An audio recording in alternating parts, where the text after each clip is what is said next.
Good evening, welcome back to Evermore YouTube channel. It's Monday night, it's 9:30. Mark and I are back asking the same question we ask every Monday night. What's going on? I tell you what's going on, Mark. We are intending to keep everybody a lot calmer than they were at the weekend when Newcastle United played with their emotions. What's going on with you, mate? Is that everybody a lot calmer or you a lot calmer? Well, both, I think, mate, both. I will certainly try to be a lot calmer tonight. So good evening to one and all, including the TTP crew that wound me up on Sunday. I was already agitated, as I said. And yeah, that game did nothing to calm my blood pressure, mate. But we're going to talk a bit about that game tonight, talk about everything else, all things Newcastle United as well. We're going to get stuck right in. Before we do a little reminder, just as we always say, before every episode, if you like what you see, smash subscribe. We're over 8,600 subscribers. Legitimately as well, by the way. So smash that button if you want to subscribe to us. If you want to subscribe to us, help get to that 9K. We've got a belt of a prize, the classic McEwen's blue Newcastle United away top could be yours if you get us to 9K and you enter that competition. Smash a like, help the channel grow. We are live as always. Jump in the chat. We love to hear from you guys on Monday. It always helps the episode flow. So without further ado, Mark, let's get stuck in. So the game of the weekend was very, very hard on the emotions, hard on the blood pressure, mate. And thankfully, there was two shots of adrenaline, really, that won the game for us. Two unbelievable goals by Fabian Schär and then the one and only Harvey Barnes. Every time I see it, gets better and better. What was your take on the game overall, mate, besides the two mint goals we'll get into in a minute? Well, as you've noticed in the comments already, I had a quick job to get that in the intro for now as well. The swap over the Harvey Barnes West Ham goal for the Harvey Barnes Wolves goal, because it was an absolute belter. It was another one of those really strange games, wasn't it? Where there were periods in the game where and I think Eddie alluded to this in post match. He said Newcastle dominated. There were spells where they really looked, certainly the really beginning, the much more threatening. Obviously hitting the post. There were a number of sort of smaller opportunities and things that didn't quite go the way. And I think Newcastle just struggled with not getting an early goal, with not taking advantage of that early pressure that they put on. And in every game, and we talked about this last week, in every game there's that early spell where Newcastle pressurize and they have that early intensity, that early push under the opposition, and they didn't take advantage of it, and then allowed Wolves to dictate an awful lot. And I mean, the stat that was alarming for the early in the second half was just how much possession Wolves were able to keep, considering it had been the complete role reversal in the first half. And it was weird because the substitutions at half time, and we'll come in a little bit. I thought that the way that they performed, I thought was excellent, but didn't really mirror the possession stats. I just thought overall it was another lackluster performance overall, saved by two pearlers, and that's really got them out of jail. In that there were good moments. There were where Newcastle could have probably scored one or two more, but equally could have been two down if Wolves don't hit the post. So it's another iffy one where, yes, 3 points is absolutely brilliant for them. Sitting in third, can't knock that to a point. In the back of my head, there's just that nagging worry of what if this luck runs out. Well, it sounds like someone needs a glass of Kool-Aid, if you ask me, Mark. But I will leave that one for now. We're going too early. But I don't disagree. I mean, just for reference for everybody watching and listening. So the second half stats were 62% for Wolves, which is crazy when you think in the first half it was 63% for Newcastle. So overall, we just edged the possession. It was closer than Brexit, 49% to 51 in the favour of Newcastle United. But yeah, you're right, Mark. It was a bit of a smelly one once again that we just made a bit of a meal for ourselves. I mean, there was positives and negatives. I think let's start with the positives before people, get a bit wound up in the chat. Which normally the Monday Night Crew don't do that. They know how we roll with these types of things. If the team don't play particularly well, we'll talk about that. If the team play really well, we'll talk about that. But I think one of the positives was Anthony Gordon looked a lot more like Anthony Gordon. He was lively. He was buzzing around. I think he got 5 of his 7 dribbles that he ran at the fullback. I mean, he really had Semenyo on toast, which I think they even said in commentary, that lovely little move when he danced around him and hit the post with that effort as well. And he just looked a bit more at it, Anthony Gordon, didn't he? I think Jacob Murphy on the other side didn't really offer the same level of quality, which, we talked about. We're going to get into the starting 11 in a minute. And again, with Isak, a little bit patchy, Mark, I think, as well. So in terms of the front three, starting with that, positives from Gordon, but yeah, the other two, not so great. Yeah, it's funny, Isak, isn't it? I mean, go back to that. I mean, I'm still, I spent about 5 minutes going, what on earth's just gone on? Because I couldn't even see a deflection of the ball on him. And then it was like, well, what the hell's he gone down for? I thought it was, is it just the end of the half, or he's just trying to waste a little bit of time? But from what they'd said, they couldn't stop the bleeding on him through half time. Murphy, frustrating because, I mean, bar a good save, he nearly scores. And he did that part well, but there's an awful lot of flatters to deceive with him. And he certainly doesn't have the quality of a Gordon. He doesn't have the quality of a Barnes. So with Trevor's question there, bringing that in to what you're saying, Mark, what would you do with the right? Barnes left, Gordon doesn't want to play on the right. Almiron's got 1 foot like a flamingo. Murphy's shit, says Trevor. What's the answer? I mean, the answer, Trevor, really was to sign a right winger, or don't let the really good one we had go to Brighton. But we can't change that now. So going back to the current squad that we have, Mark, what would you do to the right hand side? I know what I would do, but what would you do? I think the obvious answer to it is, and I know if Gordon doesn't want to play that side, is to play Gordon that side, and he's the best of what's there to play down that side. And yes, they can swap over. You can swap Barnes and swap Gordon. We saw that against Forest in the cup, where Barnes looks okay on that side. He hasn't really done an awful lot down that side in his career. But he can do it. He's a good footballer at the end of the day. But I think Gordon's the answer for now, and realistically, until you can bring in an Eddie Howe style right winger, which is kind of what he wants. And understandably, we'll go back to it, and you've had that and had to get rid of it, because I genuinely, Minter looks better and better every time we flipping see him, and you just must get more and more frustrated with it. But I think the answer is those three. It has to be, because those are the best three in those positions. Just Roger saying, what would Hall be like a right wing? Probably get cramp, I would say, Roger. But we'll get stuck into that in a minute, which was very, very bizarre. I wouldn't play Hall right wing. So that's not in a million years. My fear for him is just he's not all that pacey, and kind of saw that in the second half. A ball over the top where he gets caught underneath it and then just can't make it back.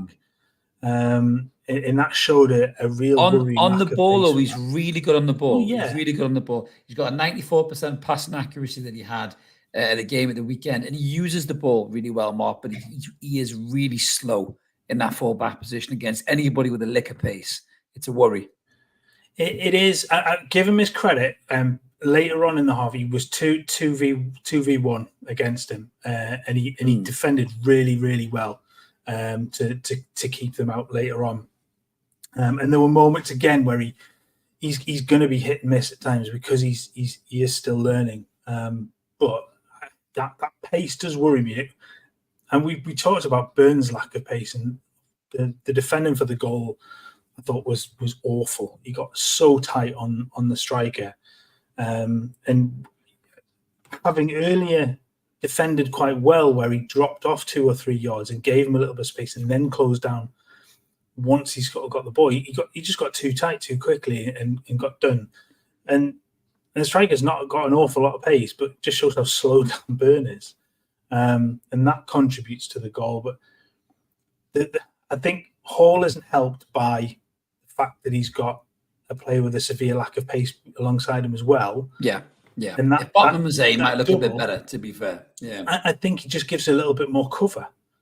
And while he is still in, he needs that alongside him, and it's just not there. And the wonder is, do you go? I mean, what's target status? Because at the moment, is he the best of the three to pick right now? That is a grim statement, It Mark. might be, but he's the most naturally left back, really, amongst the three. But again, he's played so little football. That's a huge worry in itself, because he's not match sharp. So it's not like you're going to throw him in against Fulham from the start, because he just will struggle with match fitness, and he wouldn't last the 90. And is he sharp enough to cope for 45 minutes? That would be a worry. Target's a big no for me. He's gone backwards quicker than Michael Jackson singing the fucking Billie Jean at this football club. You know, he's good on loan, but he's been piss ever since we signed him permanently. And for me, another one we should have moved on in the summer, but nobody seemed to want him. I think with Lewis Hall, he is young. You know, Woody's saying he's not a left back there in the comments. I know Woody doesn't seem to like young players. I'm only winding you up, Tim. You know, I love you. But I think Hall was kind of makeshifted into a left back by Lampard, and he looked like he had some decent attributes. And we've signed him as a left back. He's obviously come to a football club, and I think Howe's probably realised this kid's got a lot to learn at left back, which is why he held him back for so long. And he does look like he's improved somewhat, but there's massive parts of his game still he needs to improve on. I mean, I look at kind of Andy Robertson as almost like the antithesis of what a brilliant modern day left back is. You know, he bombs forward, he defends. I know his powers have dwindled a bit in the last few years, but you know, prime Robertson is exactly what you want from a left back, up and down. You know, like a fireman on a pole on that left hand side. You know, can join the attack, but also get back and tackle wingers. And I don't know if Hall has that pace in him. You can't really teach that pace into him, so he's going to have to work on his positional sense and drop a couple of yards so he doesn't get found out. But I do agree with what you're saying, Mark, that the point is that Dan Burn, for all we love him, and he dances from Fortnite and he's from Blythe and all that malava, he's not the quickest. And I think because Lewis Hall's an attacking fullback, and you saw how much he got forward, there were so many times he overlapped Gordon, and Gordon never spotted him. He kind of took him inside and tried to do something himself. But when Sven Botman is there, fully fit, at it, 100%, Hall can probably push up a bit further, and Botman will cover him, you know, in terms of that pace. And it kind of brings the midfield into the equation as well, because, you know, when Dan Burn was left back and he was getting caught for pace, Joelinton was brilliant on that left-hand side, filling in, but he also had Joe Willock in the team, as you've said numerous times, and they interchange between the left wing and the left midfield. That dynamic's completely changed now. Gordon is inside, and obviously Gordon doesn't come out the side because he's brilliant, and Barnes needs to be in the side because he does the kind of stuff that he does at the weekend. You know, we said that Barnes needs to start games. I think we're all going to agree on that, everyone in the chat. But for me, Joelinton is way off the pace. Outside of the first game against Southampton, he's been way off. You know, he's not been the Joelinton that we know and we love. And that also puts Lewis Hall under pressure, doesn't it? Because as an attacking fullback, he's running up the park to try and make something happen, and he's trying to get back. He's not quite got the legs to get back. That's probably one of the reasons he's cramping up as well, even at 19 years of age. He needs more calcium. Drink your milk, for God's sake, Lewis Hall. But yeah, would you agree with that, mate? Do you think Joelinton being off is throwing the access to the team out a little bit? Yeah, I mean, the Joelinton thing's just, it's strange, isn't it? Because after that first game, you thought he's back to his best. He man of the match performance in that game, and you really thought that this is another season where he takes another step forward, another year of progression where he can really dominate in that midfield. And he's been so flat. Other than getting wound up at times, and the yellow card that he gets yesterday was awful. To not get the fight, and then it's just a complete lack of discipline at that to then go running into the play to get himself booked is mad. But I think that's frustration with his own performance as well, because he's not firing at the moment. He's really not. He's not been good on the ball. That the pass through the line for the goal against Spurs, but generally he's not the best on the ball. He does get forward, and he will rampage forward, and he does like to run into those forward areas and can get you goals.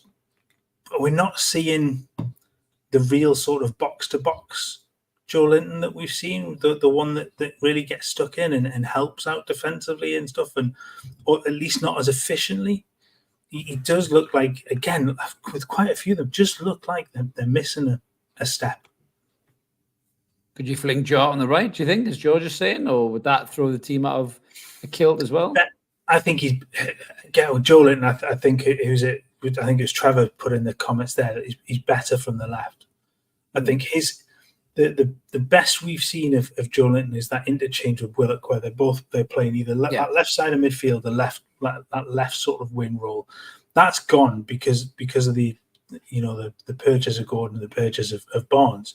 So they're not going to get into that position unless they start moving everybody else around. So he's got to perform in there, because with Willock being fit, his place is in jeopardy. And the way that Willock came on definitely is it has to be a sign for Joelinton that you're not safe in that space. You've got to perform with Willock could walk in. Yeah, I think he just offers an awful lot more at the moment.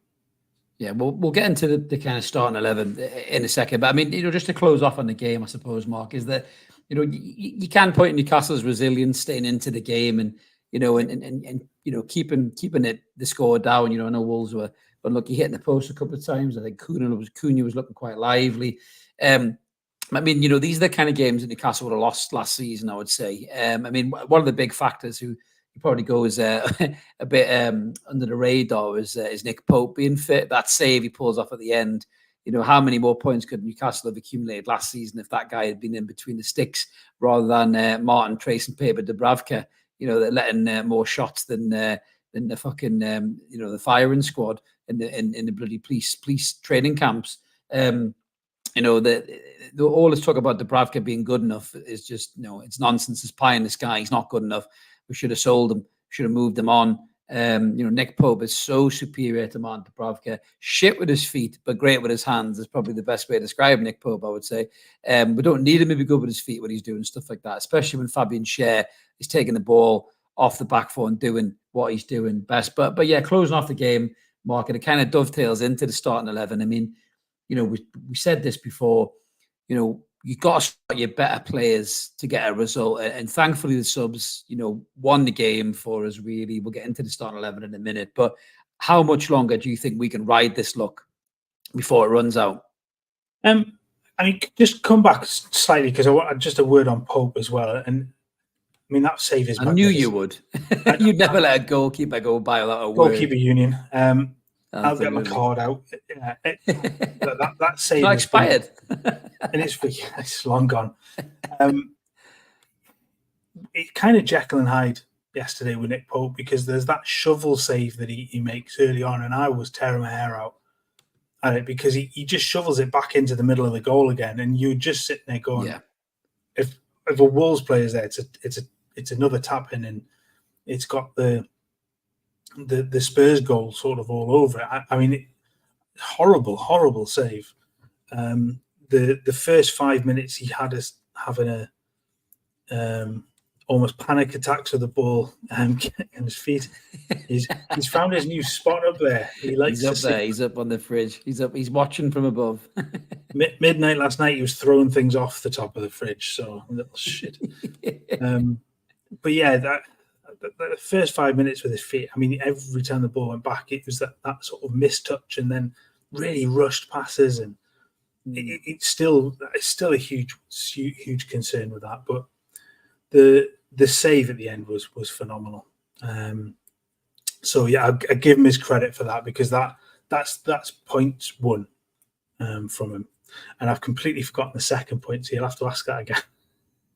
That's all right. To be fair, there was a comment there for me, and actually, which is a great one for Pope. As good as he is with his hands and his shots on ability, his feet is a massive problem. Why didn't we go for Mamardashvili? I mean, you got to ask that question. If we are this club who's thinking about the evolution in the future, we could have signed that guy, left him at Valencia for the season and brought him in as the number one next season, and we're completely sleeping behind the wheel. Well, that was the issue with the boardroom.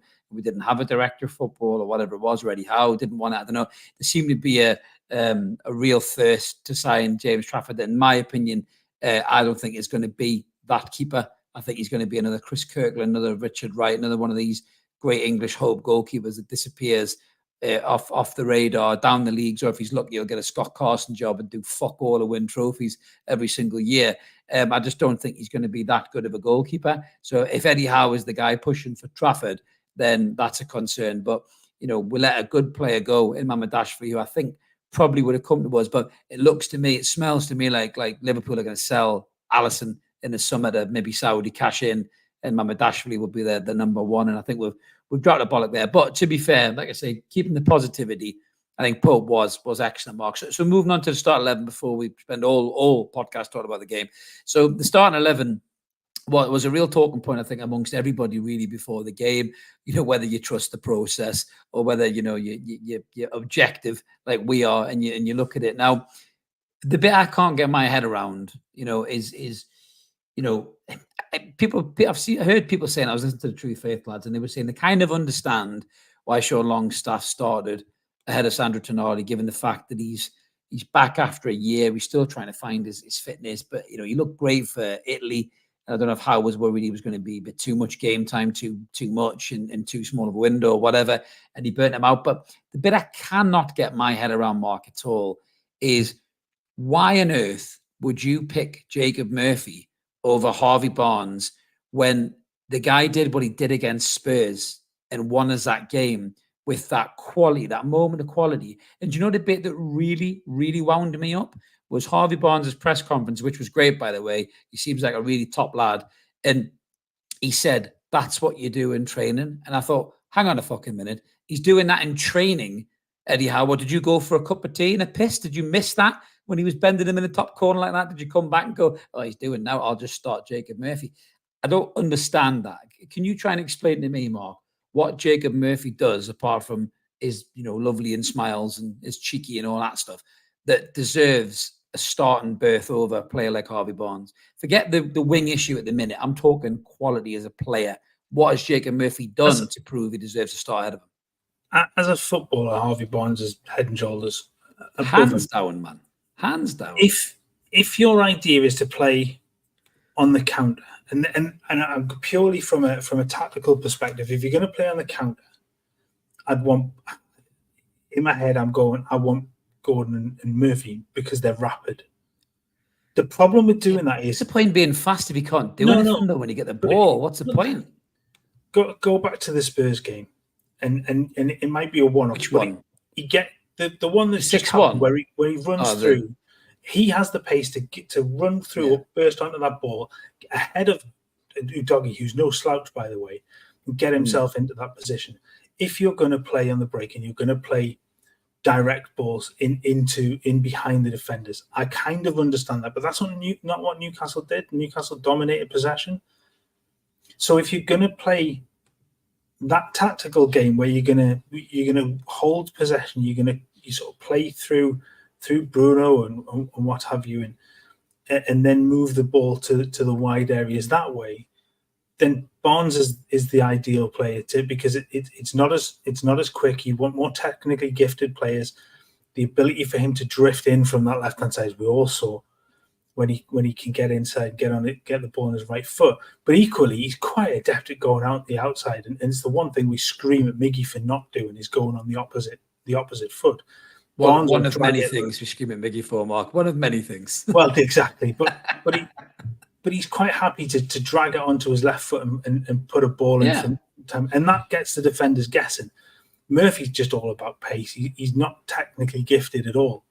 And Dean, I think you're absolutely right. I think in that regard, I think he's picked purely for work rate purposes, and maybe to then give a little bit of support to Tino behind him. That's the only thing I can think of. So we're going to talk about a player later on in Out of Toon, right? An Erling Haaland who can do fuck all for 80 minutes and score your hat-trick and win the game 3-0, right? And I'm not saying that Harvey Barnes as Erling Haaland. He's a better finisher. No, I'm only joking. But the lad can finish, and he doesn't piss around. He gets it. He checks inside or outside. Either delivers an assist or a shot on target or a goal. Murphy takes 2, 3, 4, 5 touches. Same along staff in the middle of the park. And when you're playing teams, with all due respect, like Wolves, like Bournemouth, like Fulham, teams like that, right? We've got the quality in that squad to go at them teams and be 2-3-0 up in half an hour, 40 minutes if we really go at it, right? Then you can bring on your nice lads who run all day long, and have pace and can track back and all that stuff. Like Sean will run for days. Without the ball, Sean will run his arse off and he'll give every ounce that he has, right? But with the ball, he's so fucking poor with the ball that it negates anything he does without the ball. And Murphy, again, runs all day. He's like I say, he's like that friendly dog that you just can't be mad at because you just go, oh, look at him, bless. But you throw the ball and it just runs around. Even if the ball's in your hand still, it's still running around looking for the ball because it's just really excited to be out in the park. That's like Jacob Murphy, right? And he has little moments. He has improved. But, I think I said this to somebody in the post-match, and I was very heated when I said it. So apologies to that bloke. I think he disappeared up his own arse and cried in a dark room somewhere because I savagely attacked him. But, we're not Manchester City, and we can't drop a £38 million player and have him as an impact sub. We're not good enough to do that. We've got a player like that. I looked at that benchmark. And fucking hell, you had Kieran Trippier, Sandro Tonali, and Harvey Barnes sitting alongside each other. And I'm looking at that pitch, at Tino Livramento struggling. We didn't cover that. Tino was really poor, really, really poor. And Tino's poor. Murphy's just running around. Longstaff kind of keep a hold of the ball and costs a goal to be conceded. And I can't believe the bollocks I was reading on social media from these new age football fans who have a blue tick and think, they've got a fucking FA coaching badge. If a player loses the ball, puts you under pressure that leads to a goal, that player is at fault for that decision. Whether he meant to do it or not, he's still at fault for that decision, right? Open your eyes, watch football, get a football manager, you little bellend. So going back to the point about the starting 11, right? You can't keep your best players on the bench every week, Mark. It will catch up on you and you will lose games. Now, we've got away with it, right? We're third in the table, whoop-de-doo, past the Kool-Aid. But, when we play against a better team, we will get battered if we don't play the better players first and don't get in front in games, because by the time you bring on Harvey Barnes, we might be 3-0 down. It doesn't matter if he hits a raker in from 30 yards, we'll be 3-1 down. I don't think the manager can afford to keep really good players on the bench. I'm sorry, I just don't. And that kind of goes back to what I said, is when does the luck run out?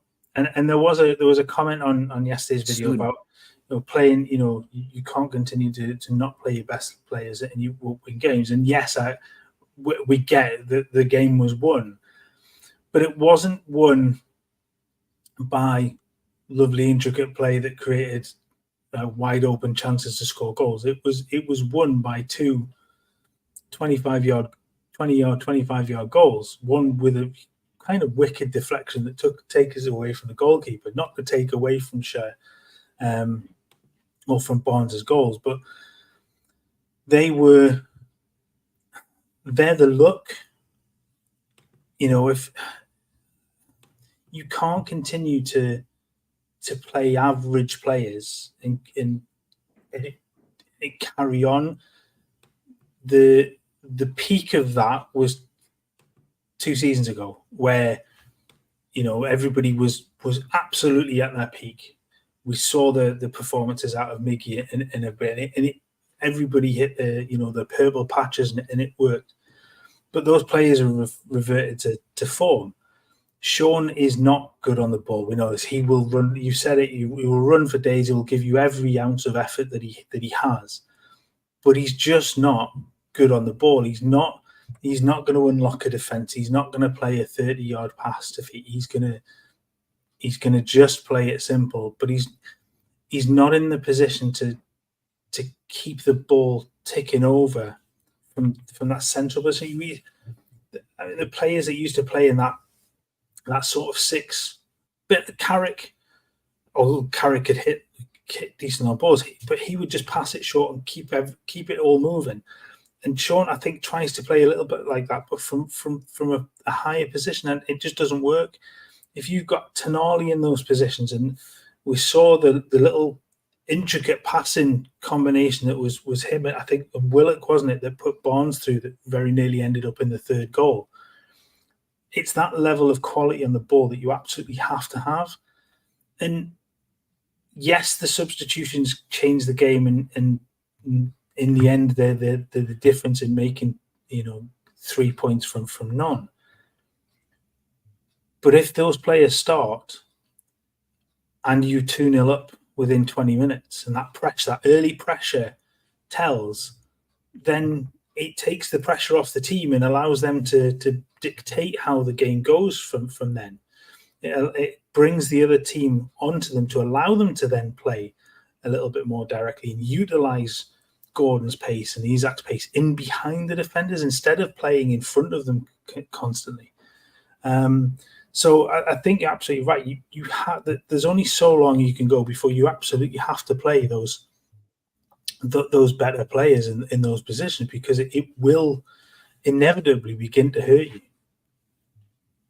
Yeah, I mean, for me, like I say, we're not good enough and blessed enough to have, the kind of depth and quality in the squad to be like that, to think we can drop really good players and not think it's going to come and catch me. Yes, we've got easy fixtures is a bit offensive to those teams, because no fixtures are easy fixtures in Premier League. But when you looked at the opening fixtures, you thought that's a good chance for Newcastle to really put a marker down. And I know we're third, right? But we've almost kind of stumbled into third rather than forced our way into third with quality. And people went, oh, fucking hell, look how good Newcastle are. We've been effective, but we haven't been particularly great. So I think that's something that we really need to work on. So I was just thinking about a start 11, then actually the background, mate, which we'll pull up in a minute. But yeah, for me, I mean, there's big changes that I would make, Mark. I think going forward, for the next game, I mean, first and foremost, I suppose you've got to look at it. I mean, Sean's got to come out for Tonali, surely, mate, hasn't he? As you've just been saying, that's got to be the first change you've got to make, isn't it? Yeah, I think there's probably, against Fulham, there's a couple of changes I would make at the back. For that one, I would definitely bring in Tonali for Longstaff.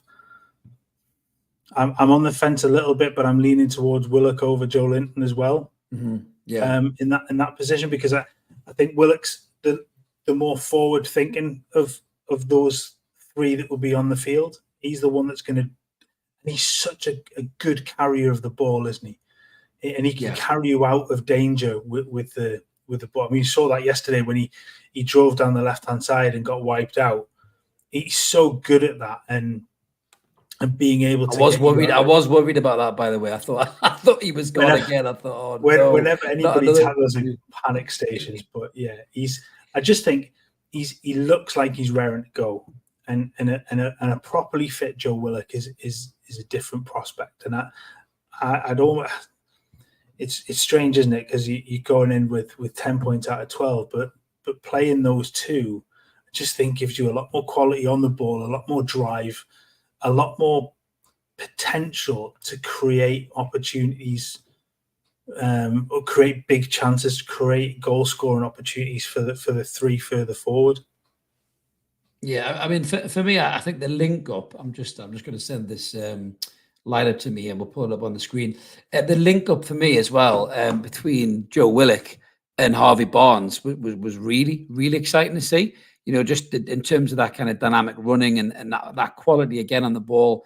Taking one touch, taking two touches rather than taking 3 and 4 touches. The other lads were taking as honest and hard working as those lads are. The quality was lacking. There was no doubt about it. These other players are really, really good players, and they have that ability to stretch teams with pace and have those moments where they take 1 or 2 touches. So this is the kind of lineup that I'm thinking of going for, Mark. I've kind of done it the other way around, but I'll talk it through. So I've got Trippier in at right back, not left back there. I've just done it the other side round. So that's the team I would probably go for. So I would actually play Tino at left back, because I think with Hall's lack of pace, I'm quite concerned about that. And if you look at that kind of right side and left side in terms of strength, so you'd have Trippier, Tonali, and Gordon on the right hand side. Tino, Willock, and Barnes on the left. Joelinton comes out for me. Sean's out for me. Isak providing his little noses better, God bless his soul. I've left Dan Burn in, but you could easily make a case for Lloyd Kelly to come in for a bit more pace. What's your take on that, Mark, as an 11? Is that the positive changes you think Eddie should be making in the next game? It's not a bad shot. I think I'd have gone Kelly over Livramento just to have that natural left side, especially when you consider you don't have a left foot down that side. You've obviously got Willock and Barnes ahead, and none of them have a left foot, so there's no real overlap ability there. Yeah. So I would want a left-footed player if you're going to have that. I get it. To have that possibility, but I understand that maybe he's putting Livramento in there because pace-wise he does have that, and especially to then help out and cover for Burn and get involved a little bit further forward too. So I don't hate it, but my choice would be Kelly in that position and give. Unless you want to continue to build Hall's experience, but I think against Fulham, I think Kelly's probably the better option for that game, and there will be games that go either way where it'll suit one or the other. Yeah, sorry, I've just seen this comment go in. I'm not actually in a hotel, Marcus. I'm in my house. I've moved house to a new building. Everything is cream, so I'm not in a hotel, mate. Sadly, so I'm in my living room here. So that's just my back wall, mate. To be fair, but he does like the fact that you're very transparent, Mark, with all your stuff in the kitchen. He's very happy to see. As a note, that whiteboard behind, I did try to write "trust the process" on it earlier, but it's just too small and too far away for it to have been any good. I'm going to get it put on the side of the fridge for next week, I think, just for see that. That's where we differ. That's where we differ. I'd have drawn a cock and balls or something just because I'm immature like that. But you're trying to make hidden messages. But yeah. So I think definitely that there has got to be some changes made. I know Eddie's very loyal to players. And that is an admirable trait, but I think that will be his undoing inevitably. We had this trusted toaster. We had this last season, where again I think Sean Longstaff came in for a lot of heat. Obviously Dan Burn at left back was a real big problem. We have players there who are better at left back than Dan Burn. Lewis Hall, yes, the pace is maybe an issue, and maybe he's trying to still adapt his game, but Lloyd Kelly can fit in there, as you say, Mark. Burns should never be shifted out to left back again. Obviously, when Botman comes back, it'll be really interesting to see what happens, because I think Lewis Hall's attacking potential to get down that left-hand side and add as that overlap run for the wingers when they're tucking inside, I think is a real asset and a real threat, and same with Tino on the other side. But I want more from Tino, certainly, than I saw at the weekend. I was really disappointed with him. And I think Trippier looked so good when he come on. The transfer window's shut. All that noise is going to go away. It wasn't just his ability on the ball, Mark. I think it was the way he calmed everybody down. You could see he was in charge again. I think Bruno gave him the armband the minute he was on the park, as well. So I think it's that kind of a respect I think Kieran Trippier commands from his teammates, and he still has some quality in those boots of his, and I just think that we maybe can't afford to leave Kieran Trippier sitting on the bench moving forward while these young lads are still kind of finding their way. It's a tricky one, isn't it? It is. The key, if you go into Americans, but they always talk about the intangibles of players. And it's that leadership ability that Kieran Trippier has. And he is missing when he's not there. You can see that. And yes, maybe there are times when his legs let him down. And he did have a few mistakes that crept in last season. But he's still an exceptional footballer, and that ability to lead the team from that position as well as get beyond and create chances from that right hand side and get involved that side of the field. I think he's a must at the moment. I think while Tino's still getting to grips with things, and I've no doubt that Tino and I go back to comments we've made before. I still think there is a huge argument to suggest that England's future fullbacks could be Tino and Hall. I think Hall could be that player. He's just got to learn. He's playing unlimited football, and it is a position he's not always played. but there are signs of that player, and same with Tino, and he's missed an awful lot of football the season before last. So again, these players are going to have ups and downs, and it's about protecting them at times when they probably need a little bit of, taking out the limelight. And I think Trippier is a perfect player to come in, but also be around Tino and teach him. It's a blessing in that regard that actually didn't go anywhere, because that could have been nasty if Tino's then left without that mentor. And nobody to come in and take over when the pressure's on a little bit. And he does have a few off games that you really need that experienced head to come in and give them some support. I think Trippier is. I think for this weekend especially, I think he's a must to come in. Yeah, absolutely. A couple of comments there about the media. I mean, just a little side step away, I suppose, from the team and the lads and Eddie Howe. So the media have obviously been stoking up the flames a little bit. We kind of talked a little bit about it in the video about Mitchell versus Howard, that kind of a thing. Now, You've gone silent, Chris. I hit my microphone by mistake. My bad. The world was quite a place for a split second there. So yeah, my breathe a sigh of relief. I was going to say my take on the whole media thing is this: there is no smoke without fire. I think you'd have to be incredibly naive to think that Eddie Howe isn't a little bit upset about this whole changing of the guard upstairs. He lost two major allies in Amanda Staveley and Murtagh Guendouzi. It looks very much like Mitchell has been, either the PIF or Eels' appointment. I would probably say it's the latter. I think Eels is very commercially driven, about increasing the commercial enhancement of the club and the money and the revenue that comes in and everything else. That's what he does. That's what he did at Atlanta. That's what he looks at. He doesn't look at players, for example, like Miggy Almiron. He doesn't see that he can't cross the ball and he misses from 1 yard against AC Milan. No, I will not let it go. He doesn't see that. He just sees, his commercial viability in America, and that's what he sees. And that's why he's brought in Mitchell as well, because he sees this guy who can maybe go and find players who are young players from the arse end of nowhere and turn them into 20, 30 million pound players you can sell and get more revenue from and all that stuff. He doesn't necessarily see what Eddie Howe wants to see. And I think there is definitely some adjustment behind the scenes. Now, there's two ways to look at it. Either Eddie Howe shits or gets off the pot. Simple as that, really. This is modern day football. It's director of footballs.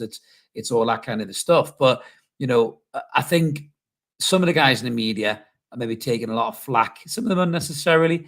I think some of them do love to stir the hornet's nest, as much as I've got a bit of time for them. But that sells newspapers, that gets clicks. That's what they're paid to do. But for me, Mark, just a quick take on this from you as well. There is no smoke without fire. There's got to be something behind the scenes, or somebody's leaking something out for this to take, a bit of a kind of world of its own or mind of its own in the media and come out in various different formats. I mean, I don't think it's as hyperbolic as civil war, but there is definitely something there, isn't there, mate, behind the scenes? Yeah, I mean, it's not. It doesn't come across as a really. What's the word I'm looking for? Is it conducive, or I can't think of the word right now? But a relationship between them, because I know at the moment it's Window's gone. There's not going to be an awful lot of immediate contact between the manager and the scouting network right now, because they're still trying to find their way into what comes next and what's needed and where the squad is and how the first few games go before you then start looking at player X, Y, and Z. But there just seems to be it's almost gone back to a little bit of us and them, hasn't it? Where the messages between the two seem to be completely contrasting, and it's funny. I kind of get fans' not hatred of Hope, but he just seems to dwell on the absolute negative all the time. But as I said to you, says people having a go at him for writing this stuff, forget it's his job. And if he has got whispers of something and he doesn't write about it, and he's not going to sit on it. His boss finds out, he's done. Yeah, he loses his job.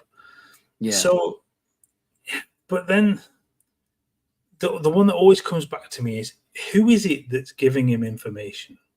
Where's that coming from? Who's the mole in this? Mole.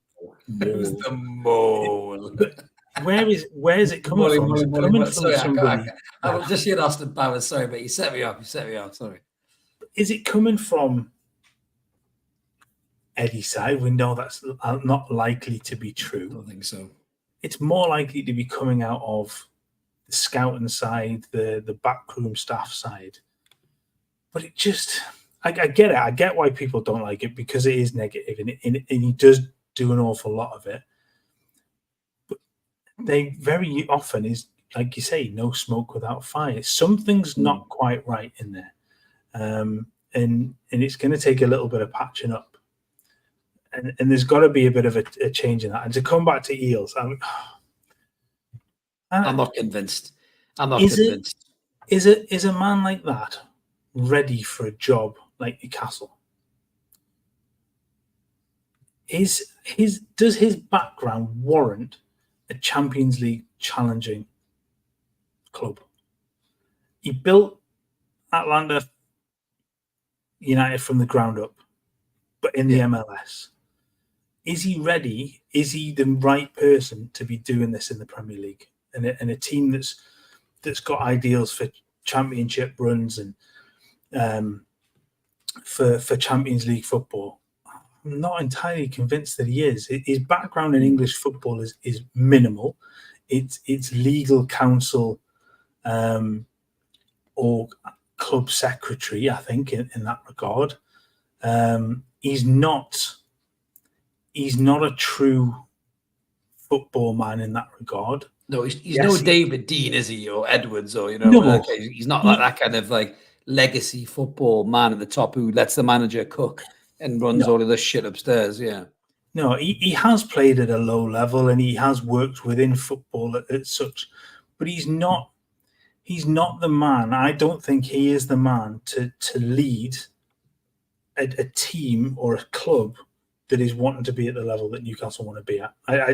He doesn't come across as that.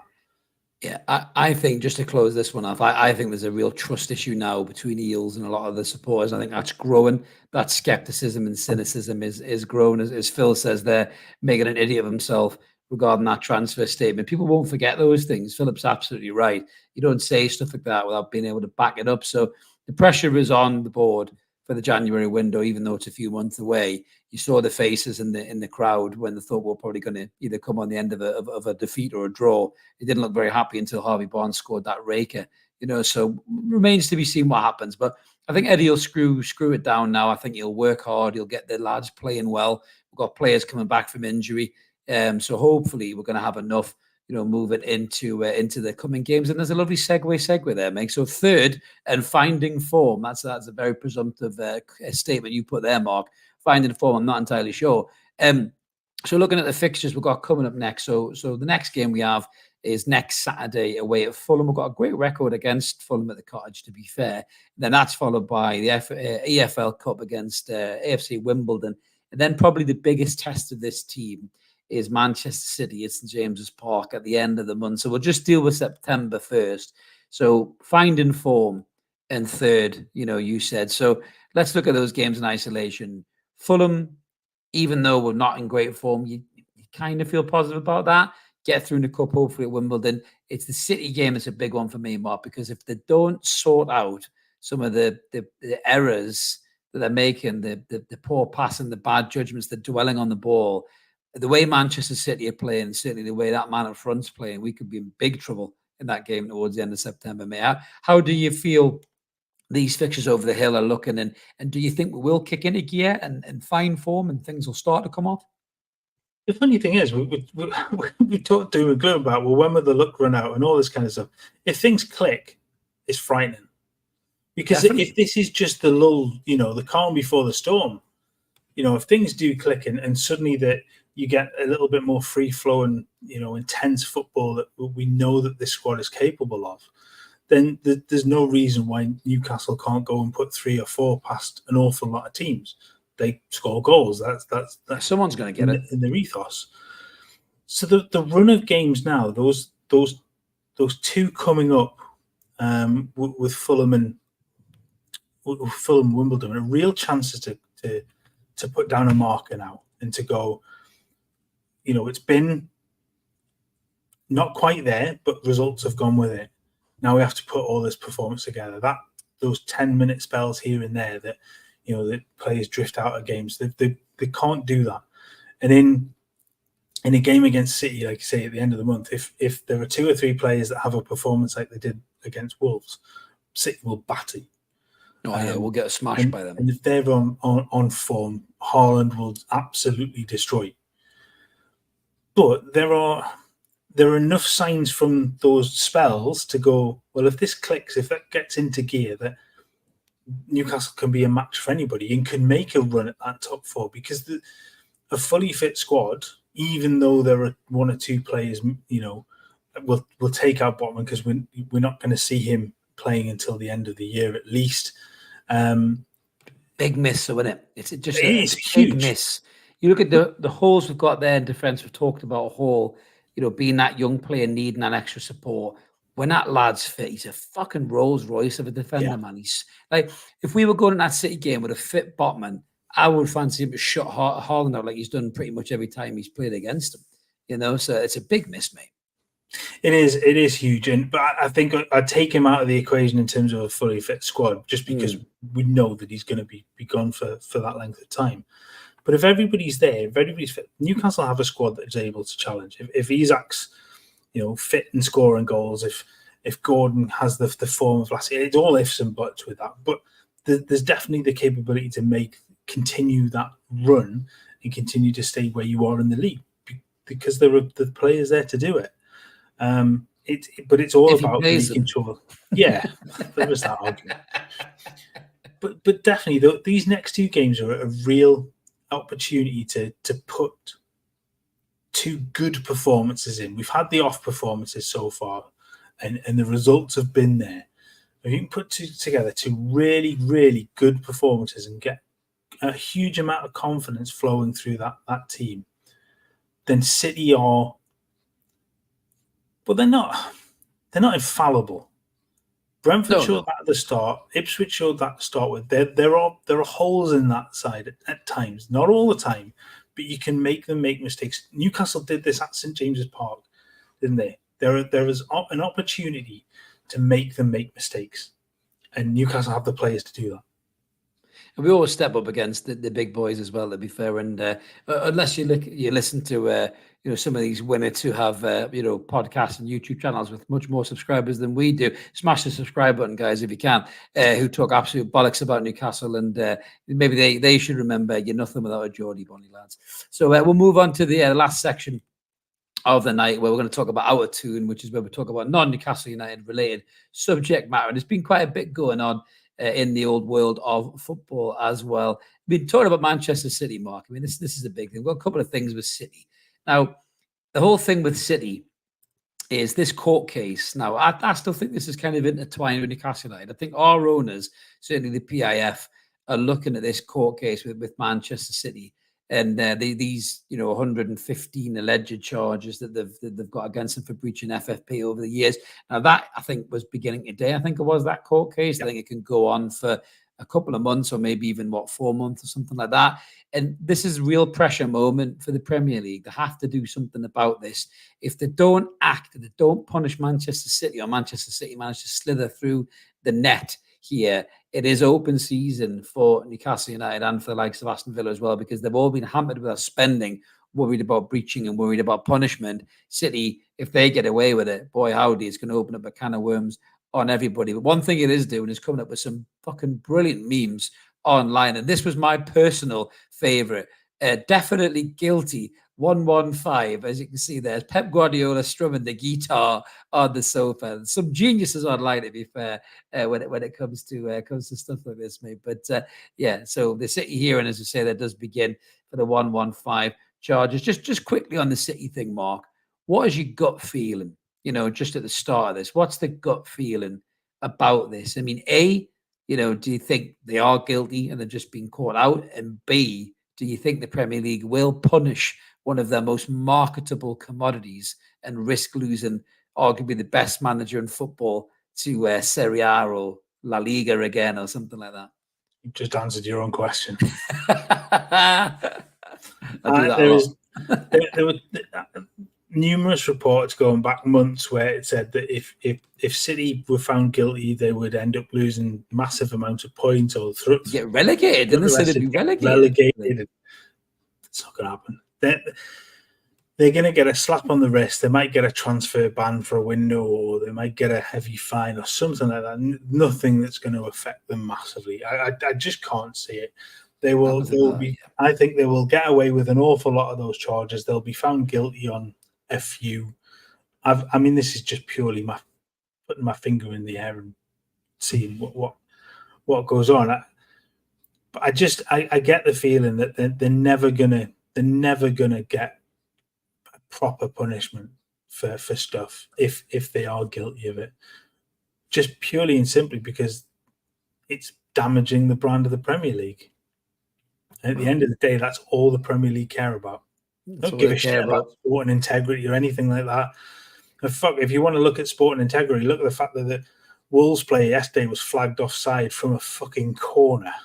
Oh, Jesus Christ. Even though somebody on X vehemently disagreed with you, which is modern day football for you, mate. Modern day football. Might as well pack up and go home. Yeah, exactly. So, no, I don't think they'll get severely punished. I think I absolutely agree there that it will be a minimal punishment for some of the charges. Yeah, I agree. Marcus is saying we should have a show on here. We'll talk about the City results, and George agrees. I think we'll probably seed ground and let the Toon Review lads cover that. I could just see Paul saying, "Shave my ass with a rusty razor." They fucking got off with it. I can't believe it. Billy, what do you think? And then Billy losing his mind as well. So shortly opening a can of whatever it is he's drinking. He says it's Coca-Cola. I think it's something else. But I'm sure them lads will do something like that because, as George says, a live feed from Newcastle's CEO hearing the verdict. Yeah, absolutely. PIF rolling up with a truck of money. I want to hear Shane McMahon's music drop as well, George, just as the truck rolls in. Here comes the money. And I'll be able to just fucking laugh our heads off. But yeah, I agree with you, Mark. I don't think they're going to get done at all.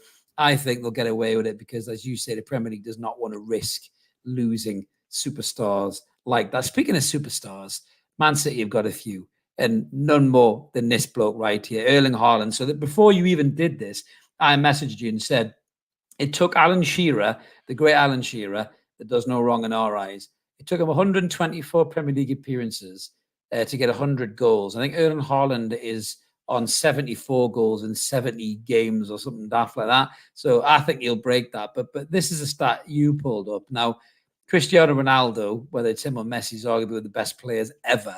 And this is them at 24 years old. And the goals, mate, is just ridiculous. I know Ronaldo was kind of a winger and then he turned into that machine goal scoring animal that he was. But I mean, these stats are frightening for Haaland, aren't they? I mean, Mbappe often gets called the best player in the world. And I know who I'd rather have my number 9, mate. And it's that big Nordic meat shield bastard all day long, mate. I mean, he's a monster, isn't he?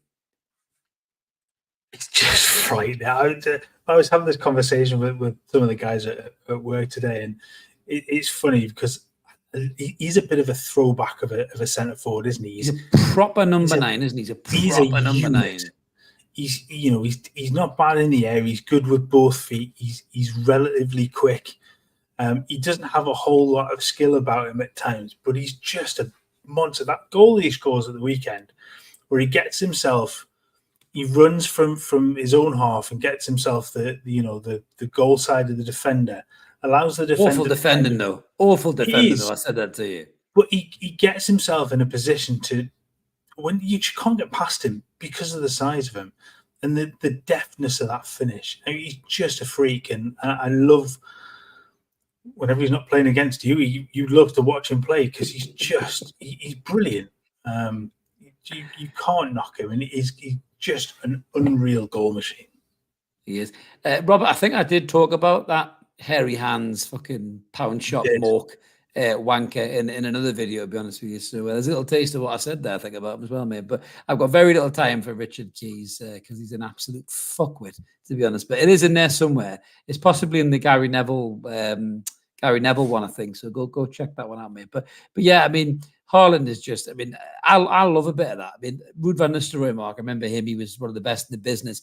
And I think even Roy Keane said he didn't run a lot, but he ran when it mattered, and he did. You know, if I said this modern day requirement or expectation that your centre forward has to be the hardest working man in show business is utter fucking manure. It really is. I mean, that player's job is to score goals and win your games. And if that player hangs around and does fuck all for 75 minutes of a game and then turns up for the last 15 and scores you 3 goals and wins you the game, then he's done his job. You know, it's the job of the midfielders and the people around him to get him the ball to do what he does best. And yeah, I know Haaland's touch and all that can leave a lot to be desired, but his job is to put it in between the two sticks. And that's what he does better than anybody in the planet, I think, Mark, to be honest with you at the minute.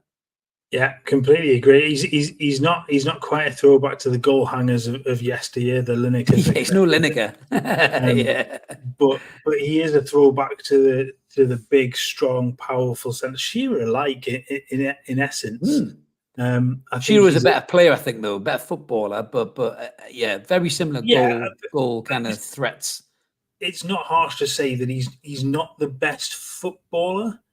No, but he's worlds apart as a centre forward, as a goal scorer. There's nobody better. He's just phenomenal, and if he stays at City for another 5 or 6 years, Shearer's record's in serious trouble. I definitely do. The only thing that I can hope for, right, is that Harry Kane has one more season at Bayern Munich and then comes back to Newcastle as a number 9 and breaks Shearer's record as the Newcastle striker, which would be fucking perfect. Chef's kiss, but we'll wait and see what happens there. So from the sublime to the ridiculous, and it's breaking bacon time. Well, you know. So we'll pull up this quote here, which isn't from Mouth of the Time. No, it is from our old cocaine sniffing, head battered pundit of the year turned dancer, Paul Merson. I hope he's a better dancer than he's a fucking pundit, because they were talking about Steve Bruce's arrival at Blackpool. Blackpool. We will see you in the We Hate Steve Bruce club in the next 6 months. We'll save you a seat at the bar. So this is what Paul Merson said about Steve Bruce. He said, good coaches improve players. He will go in and improve them, is what he said about Blackpool. And he said, it's an excellent appointment. He also said he's not one of them types of guys that listens to the fans and makes decisions based on what they're saying. He doesn't listen to anybody, to be honest with you, I don't think. And he gets everything wrong, because his last 2 jobs, he didn't even have a 30% win ratio, Paul Merson. And he didn't improve players. He regressed them so far back. They might as well have drove a fucking DeLorean to the training ground. They went that far back. They were absolutely horrendous. You know, poor Sean Longstaff, I know he gets a hard time on a lot of channels, but that poor lad had to bloody seek mental health guidance because of the job of Steve Bruce on him. He didn't. He cryogenically froze his brother out of football altogether. I mean, he's an awful manager, an absolute twat of a manager. And I hope he gets a stick of rock, cock and balls off the forehead when Blackpool lose their 8th game on the spin and a rock bottom of the championship. I mean, what a ridiculous statement this is, Mark. I mean, Paul Merson, I know people think he has a charm, but this is the reason people watch fan-led media now on YouTube, and it ain't going anywhere. It's getting bigger and bigger because of utter fucking idiots like Paul Merson, who just open their mouth and shit just pours out. I mean, he's going to slip on that shit when he's doing the cha-cha on Strictly, because it just fucking fall out of his face, all the massive puddles of bullshit that this man spews. I mean, honestly, what the hell is that about? I have one question for him. Who was the last player Steve Bruce improved? Exactly. Who? And that's it. Tell me. That's the only question to go back with. Who is it? The only thing he improved was the doner kebab shop's fucking revenue stream. That's the only thing he improved, mate. Shocking. There can't be a player in the last decade that Steve Bruce has improved. So that's it. Yeah, I mean, they won at the weekend, ironically, with a 94th minute winner. But Oh my days. it won't. He tends to have that effect first off. It's like new manager bounce, all that kind of crap. But they'll shortly get found out. He's not going to play this attractive football that he so desperately says he wants.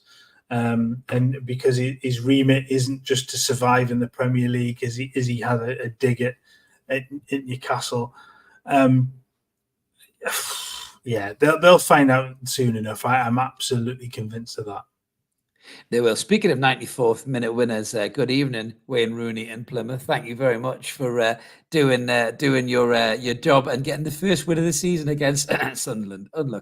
Unlucky for the Backhams, but that was brilliant to see. I hope Wayne's on the karaoke singing "Cheer Up Peter Reid" at the top of his lungs, but absolutely brilliant. So it's now time, Mark, for one of my favourite segments of the week. I might make this a weekly thing, and I'm going to call it "Shitting on the Saints." Now, as you know, Southampton came up from the Championship as the lowest ranked Championship team that got promoted. And for some weird reason, they decided to start swagging around, swinging it left to right like they were fucking amazing. And mainly, their colours were nailed to this fucking, hobo-looking twat, which is Berrett Diaz, who pulled off the most ridiculous bit of acting at St James's Park to get Fabian Schär sent off. And he's broke records now, Mark. He now is the longest serving, he's had the longest amount of games where he hasn't won as a player. And I couldn't be happier to see not only Southampton be shit week in, week out, that this shithouse as well is being outed for being just an awful footballer as well. So I'm enjoying this weekly segment, and I hope it continues. Shit on the Saints, wave on your way down, you're crap, and he's crap as well. Palmer's a bitch. couldn't happen to a more deserving player. No. I mean, his acting will go down in kind of alongside the great acting of Stephen Taylor at St James's Park. Oh, look, anybody would beat that. That was like Laurence Olivier, that acted, mate. That was unbelievable, that handball, mate. Incredible. But yeah, I mean, the fact, I mean, I just hope this continues to go on and on and on and on, because yeah, he fully deserves it. He does. He does. I I tell you who didn't deserve it. It was the poor Spurs mascot at the weekend. So it was the North London derby, if anybody didn't see this. So in the tunnel before the game, the mascots were lining up, and all these little kind of posh-looking middle-class Spurs mascots all lining up, really excited to be there. And then this little fucking rogue from like Chatsworth Estate decided to come over and start mixing it up and shoving these poor lads. I mean, there's quite a few of them as well. I mean, obviously they're definitely Spurs mascots because they still couldn't win, even though there was loads of them versus that one little shithouse mascot. But I mean, some people were seeing the funny side of that, Mark. Honestly, I'd have slapped the little fat wanker and put him on his arse if I was one of them kids. I mean, what's happening to the youth of today? If we did that when we were kids, somebody would have stuck one on you, man. What's going on? I would have fully expected to get a right hook back for doing something like that as a kid. So that he takes his life in his hands, but it's just a bit of a dick move, really, isn't it? It is a dick. But he will grow up to be an absolute arsehole. Sorry to his parents, but that is perfect Arsenal player for that, really, isn't he? Oh, absolutely. Well, chances are his parents are probably arseholes as well, because if a kid goes and behaves like that, there's probably a good chance the apple hasn't fell too far from the tree, to be fair. But so in terms of superstars in the Premier League, going back to that point, Mark, as well, there may be another superstar owner in the Premier League, if you can believe it or not. Now, Everton are having a really rough time this season, but they might be getting saved, apparently, by the most strangest of saviors. And if you believe anything about this, that Jay-Z could buy Everton, cue this brilliant internet editor. He doesn't have 99 problems, he now has 100 if he buys Everton. But I mean, when I seen this come out, all I could hear was that little cheeky Jay-Z laugh that he does at the start of every song when somebody said, "You're going to buy Everton." He just goes, and that was basically it. And he walks away. That can't be real, surely, mate, is it? Another American influence into the Premier League or into English football, go along the lines of JJ Watt and Tom Brady and is Will Ferrell buying Leeds as well? What's Will Ferrell doing at Leeds? Will Ferrell's part of the group, isn't he? Because it was the 49ers that were involved in it, so he's involved in there, and obviously with Rob McElhenney and Ryan Reynolds and Hollywood FC and So it's, I mean, honestly, nothing would please me more than for all this to happen and to get taken over just as the season ends, as they're getting relegated and moving into that Tesco looking new stadium. But I did laugh because somebody commented on Twitter and said, it won't happen. Jay-Z is getting rid of everything because he's feeling the heat from the FBI. And I said, does that include Beyonce? So you're saying there's a chance? Maybe there is. Keep faith, guys. Keep faith. You never know. Beyonce might be back in the market soon. But in terms of another idiot as well, excuse me, catch me breath, another idiot this weekend, going back to North London derby. Our favourite TalkSport idiot, Jamie O'Hara, was at it again, Mark. I'll let you deal with this while I cough my lungs out on mute, because what was this idiot talking about? Well, I mean, he's having a proper rant about it, and I loved it. The response from HLTCO as well was sharp. Obviously, he's complaining about the players that Spurs have bought and bringing in the likes of Lennon, Huddleston, Keane, Defoe, etc., and where they signed, not happy with signing players from the Championship. As it was pointed out that actually Defoe and Lennon and Huddleston were all signed from teams in the Championship. To which O'Hara's response was, well, yeah, they were decent. Wow. What a media mogul he is, mate. What an absolute media mogul. Stuff from him. And rightly just suits TalkSport down to the ground. And no doubt will probably appear on one of our media Muppets at some point soon. There is no doubt about it. I mean, to be fair, our board were looking at KFC for an order. They could have found a couple of breasts on TalkSport. That's for damn sure. But yeah, that was a great mock-up edit as well, by the way, when Mark Gee was put onto the KFC buy board, which was absolutely brilliant. So yeah, good on you, you internet marvels, for doing stuff like that. But that just pretty much wrapped up, Mark, for this week, for the Out of Tune and for the show as well. Thank you, everybody who's jumped in the comments, as always. It always helps the episode flow and always helps us have a real good time on a Monday night as well. And if you like what you see and you are checking us out for the first time, smash that button, subscribe, help get us to the 9,000 subscriber mark. We'll be there soon enough. As I say, all legitimate subscribers. We worked hard for these. And thank you very much, everybody who's clicked that button. Like the video to help the channel grow.